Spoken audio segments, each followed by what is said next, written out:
మొత్తం అమ్మాయిని ఫస్ట్ పీక నులిమి చంపేదానికి ట్రై చేసి తర్వాత మళ్ళీ ఆ అమ్మాయికి బాడీ అంతా కూడా 18 చోట్ల గాయాలయ్యాయి. అంటే అన్ని చోట్ల పొడిచాడనమాట. ఆ తర్వాత నెక్ మీద కూడా పొడిచినటువంటి పరిస్థితి.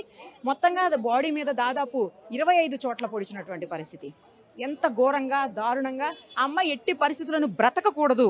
బ్రతికితే మళ్ళీ తనకు ప్రాబ్లమ్ అవుతదేమో అన్న ఉద్దేశంతోటి చేసినటువంటి పరిస్థితి ఇది.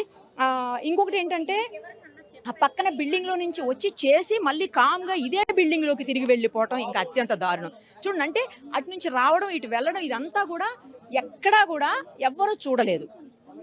5 రోజులైంది ఇప్పటికి. ఈ రోజు మాత్రం అది గూడా పోలీసులు టెక్నికల్ ఎవిడెన్స్ మీద ఆధారపడి, టెక్నికల్ ఎవిడెన్స్ తోటే ఈరోజు ఐడెంటిఫై చేయగలిగారు.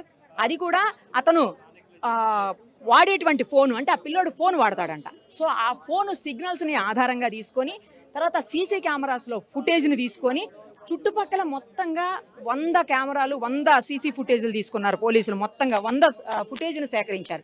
అందులోంచి అనాలిసిస్ చేసి, ఆ తర్వాత టెక్నికల్‌గా ఫోను సిగ్నల్స్‌ని ఆధారంగా చేసుకొని, ఆ తర్వాత మొత్తానికి ఎట్టకేలకు కేస్ మిస్టరీని ఛేదించి అబ్బాయిని అరెస్ట్ చేశారు. తల్లిదండ్రులందరినీ గూడా ఇప్పుడు డీసీపీ ఆఫీస్‌లో ఇంట్రాగేట్ చేస్తున్నారు. మొత్తం అందరూ అక్కడే ఉన్నారు.